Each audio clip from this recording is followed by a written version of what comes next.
வணக்கம் நேயர்களே, இது ஷர்மிளா டாக்கீஸ். நான் உங்கள் டாக்டர் ஷர்மிளா.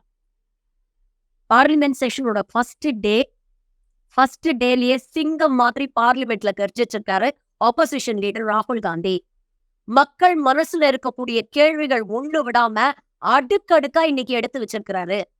இதை கேட்டு எதிர்த்தரப்பில் இருக்கக்கூடிய எஜுகேஷன் மினிஸ்டர் தர்மேந்திர பிரதான் வழக்கம் போல என்ன பதில் சொல்றது அப்படிங்கிறது தெரியாம, உண்மையை ஒத்துக்க தைரியம் இல்லாம, திராணி இல்லாம பார்லிமெண்ட்ல பொய் சொல்லியிருக்கிறாரு. ராகுல் மொத்தமா 7 முக்கியமான விஷயங்களை சொல்றாரு.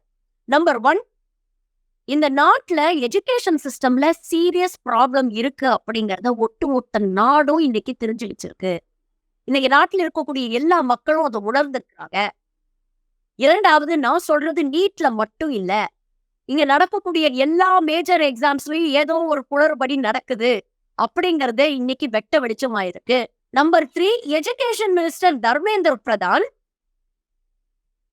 இதற்கெல்லாம் பொறுப்பேற்றுக்கிறதுக்கு பதிலாக யாரெல்லாம் குத்தம் சொல்ல முடியுமோ அவங்க எல்லாரையும் குத்தம் சொல்லி முடிச்சுட்டாரு, தன்னை தவிர. ஏன்னா இதுக்கு அவர் பொறுப்பேற்க மறுக்கிறார். அப்போ 4வது, இதுல இருந்து தெரியுது அவருக்கு இத பத்தின ஃபண்டமெண்டல்ஸ் எதுவுமே தெரியல. இப்படி அடிப்படையே தெரியாத ஒருத்தரை கொண்டு வந்து கல்வி அமைச்சரா வச்சிருக்கு இந்த ஒன்றிய அரசாங்கம் அப்படின்னு நேரடியா தர்மேந்திர பிரதானை பார்த்து அடிக்கிறாரு. நம்பர் 5, இது ஒரு சிஸ்டமிக் இஷ்யூ, சிஸ்டம்லயே பிரச்சனை இருக்கு. அப்ப இந்த பிரச்சனையை சரி செய்ய அரசாங்கம் என்ன நடவடிக்கை எடுக்க போகுது? வெறும் பேப்பர் லீக் சம்பந்தமாக நாங்க புதுசா ஒரு சட்டம் கொண்டு வந்திருக்கோம். இனிமே பேப்பர் லீக் ஆச்சுன்னா 10 வருஷம் சிறை தண்டனை, 1 கோடி ரூபாய் அபராதம். இதெல்லாம் பிரச்சனைக்கு தீர்வல்ல. எக்ஸாம்ஸ நேர்மையா, நாணயமா, வெளிப்படையா, நடுநிலையா நடத்தணும். அதற்கு என்ன வச்சிருக்கிறீங்க கையில? என்ன பிளான் ஆஃப் ஆக்ஷன் இருக்கு உங்க கையில அப்படிங்கிற கேள்வியை கேட்டிருக்கிறாரு. 6வது, நாம எல்லாரும் மனசுல நினைக்கக்கூடிய ஒரு விஷயத்த நம்மளுடைய குரலா இன்னைக்கு பார்லிமெண்ட்ல அவர் பதிவு பண்ணிருக்கிறாரு. அதாவது இன்னைக்கு இருக்கிற எல்லா இந்தியனுடைய மனசுலயும் என்ன தெரியுமா இருக்கு? இந்த நாட்டுல பணக்காரனா இருந்தா, கையில காசு இருந்தா இந்தியன் எக்ஸாம் சிஸ்டத்தை ஈஸியா விலக்கி வாங்கிடலாம் அப்படிங்கிறது தான் ஒவ்வொரு இந்தியன் மனசுலையும் தோன்றக்கூடிய விஷயம் அப்படின்னு சொல்லியிருக்காரு. 7வது, மிக முக்கியமானது, இது எந்த அளவுக்கு சீரியஸ் இஷ்யூனா, ஒரு நாள் ஃபுல்லா பார்லிமெண்ட்ல இதை டிஸ்கஸ் பண்ணி இதற்கான தீர்வை நாம கண்டுபிடிக்கணும். ஒரு நாள் இதுக்காக நாம ஒதுக்குவோம். இது வெறும் நீட் எழுதிய 24 லட்சம் குழந்தைகளுடைய எதிர்காலம் மட்டும் இல்ல. தினம் ஏதாவது ஒரு எக்ஸாம் எழுதிட்டு இது மூலமா நமக்கு வேலை வராதா, நம்ம வாழ்வாதாரம் உறுதி செய்யப்படாதா, நம்ம எதிர்காலம் மலராதா அப்படின்னு நினைக்கக்கூடிய ஒவ்வொரு இந்தியன் சார்ந்த பிரச்சனை. அப்போ இத ஒரு நாள் அட்லீஸ்ட் நம்ம முழுமையாக இந்த பிரச்சனைக்குன்னு ஒதுக்கி நம்ம டிஸ்கஸ் பண்ணணும் அப்படின்னு கேட்டு. ஆனா வழக்கம் போல நம்ம கல்வி அமைச்சர் தர்மேந்திர பிரதான் இத பத்தி எல்லாம் கவலைப்படல. இவங்களுடைய மோடஸ் ஆப்பராண்டியே என்னன்னா, பதில் சொல்ல தெரியலன்னா உடனே அட்டாக் பண்ண வேண்டியது, இல்லைன்னா வெளிப்படையாக பச்சையா பொய் சொல்ல வேண்டியது. இன்னைக்கு இந்த 2 விஷயத்தையும் அவர் செஞ்சாரு. அடிப்படை தெரியாத நீங்க தான் எஜுகேஷன் மினிஸ்டரா இருக்கணுமா அப்படின்னு கேட்டதுக்கு சுருன்னு ஏறிடுச்சு கோவம் அவருக்கு. உடனே சொல்றாரு, காங்கிரஸ் ஆட்சி காலத்துல நடக்காத பேப்பர் லீக்கா? ஏதோ மோடி ஆட்சி காலத்துலதான் பேப்பர் லீக் நடந்த மாதிரி பேசுறீங்க. அடுத்தது பொய் வருது. இன்ஃபேக்ட் கடந்த 7 வருஷத்துல மோடி அரசாங்கத்துல ஒரு பேப்பர் லீக் கூட நடக்கல அப்படிங்கிற ஒரு பச்சை பொய்ய இந்த நாட்டோட கல்வி அமைச்சர் பார்லிமெண்ட்ல சொல்றாரு. ஆனா உண்மை என்ன தெரியுமா? கடந்த 7 வருடங்கள்ல 70க்கும் மேற்பட்ட பேப்பர் லீக்ஸ் நடந்திருக்கு. இதனால கிட்டத்தட்ட 1.6 கோடி இந்தியர்கள் பாதிக்கப்பட்டிருக்கிறார்கள். இது நான் சொல்லல, நியூஸாவே வெளியில வந்திருக்கு. அந்த லிங்க்ஸ ஸ்கிரீன்ஷாட் போட சொல்றேன். முடிஞ்சா அந்த லிங்கையும் வந்து எடிட்டர்ட்ட சொல்லி ஷேர் பண்ண சொல்றேன். டைம் இருந்ததுன்னா போய் படிங்க. அதுல டீட்டெயிலா கொடுத்துருக்காங்க எந்தெந்த மாநிலங்கள்ல என்னெல்லாம் மாதிரி பேப்பர் லீக் நடந்திருக்குன்னு. டிஜிட்டல் இந்தியான்னு பேசுறாங்கல்ல, இந்த டிஜிட்டல் இந்தியாவை இது போன்ற முறைகேடுகளுக்கு இவங்க பயன்படுத்தி இருக்கிறாங்க. சோசியல் மீடியா இருக்கிறதுனால ஆயிரக்கணக்கானோர், லட்சக்கணக்கானோருக்கு நிமிஷங்கள்ல போய் இந்த லீக் பேப்பர் சேர்ந்துருது. இதனால பாதிக்கப்படுறது யார் தெரியுமா? நம்ம நல்லா படிச்சு நல்லா எக்ஸாம் எழுதுனா கண்டிப்பா நம்மளுடைய எதிர்காலம் நல்லபடியா அமையும் அப்படின்னு நினைச்சுட்டு முட்டாள்தனமா இருக்கிறாங்க பாத்தீங்களா, அந்த இளைஞர்கள் பாதிக்கப்படுறாங்க.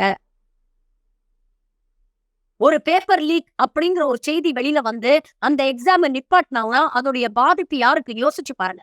வரிசையா இப்ப எக்ஸாம்ஸ் கேன்சல் பண்ணாங்களே, நீட் யூஜி பேப்பர் லீக் விஷயம் வெளியில வந்தோடனே நெட் எக்ஸாம கேன்சல் பண்ணாங்க. நீட் பிஜி எக்ஸாம கேன்சல் பண்ணி போஸ்ட்போன் பண்ணாங்க.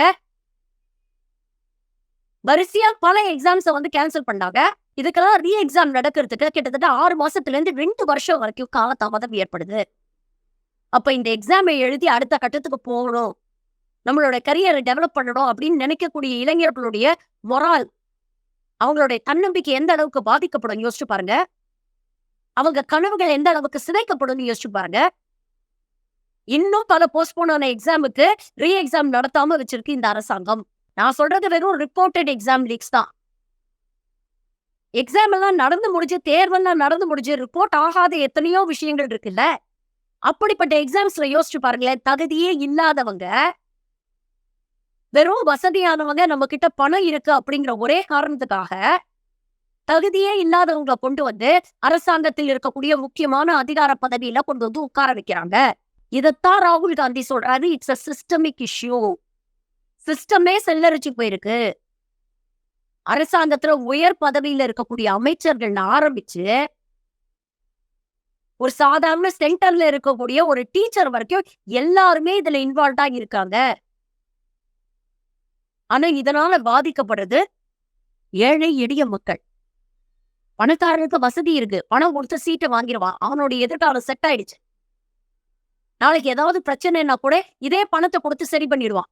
இன்னைக்கு வெளிப்படையா சுப்ரீம் கோர்ட் கேள்வி கேட்டதுனால மேலும் பல உண்மைகள் இந்த நீட்ல வெளியில வந்திருக்கு. சென்டர் வாரியா ரிசல்ட்ட கொடுங்க அப்படின்னு சுப்ரீம் கோர்ட் என்டிஏ கிட்ட கேட்டிருக்கு. கிட்டத்தட்ட 4000க்கும் மேற்பட்ட சென்டர் வாரியா ரிசல்ட்ட கொடுத்திருக்காங்க. இதுல பல தகவல்கள் வெளியில வந்து பெரும்பாலும் பேப்பர் லீக் செய்யப்பட்டது அப்படின்னு சொல்லக்கூடிய சென்டர்ஸ்ல எல்லாம் பாத்தீங்கன்னா பெரும்பாலான மாணவர்கள் 600க்கு மேல மதிப்பெண்கள் எடுத்திருக்கிறாங்க.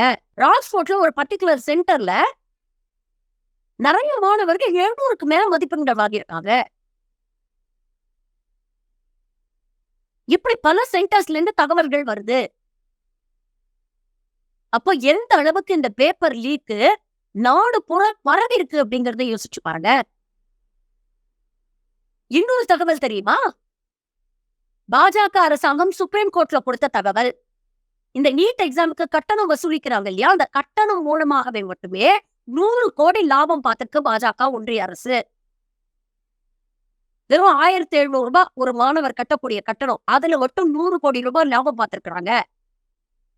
அப்ப யோசிச்சு பாருங்க, இதற்கு அரசாங்கம் 18% ஜிஎஸ்டி அப்படிங்கிற பேர்ல எவ்வளவு வரி போடுது. அப்ப எவ்வளவு லட்சக்கணக்குல கோடி கணக்குல இவங்க கல்விங்கிற பேர்ல கலெக்ட் பண்றாங்க. இப்ப இந்த உண்மையெல்லாம் வெளியில வந்துச்சுன்னா இந்த என்டையர் சிஸ்டம் கொலாப்ஸ் ஆயிடும். இதுக்கெல்லாம் நியாயமா தர்மேந்திர பிரதான் பதில் சொல்லணும். இல்ல மாரல் ரெஸ்பான்சிபிலிட்டி எடுத்துக்கிட்டு நாட்டுடைய பிரதமர் பதில் சொல்லணும். சுப்ரீம் கோர்ட் தான் இந்த குழந்தைங்களுடைய எதிர்காலத்தை காப்பாத்துறதுக்கு ஒரு தெளிவான முடிவு எடுக்கும்.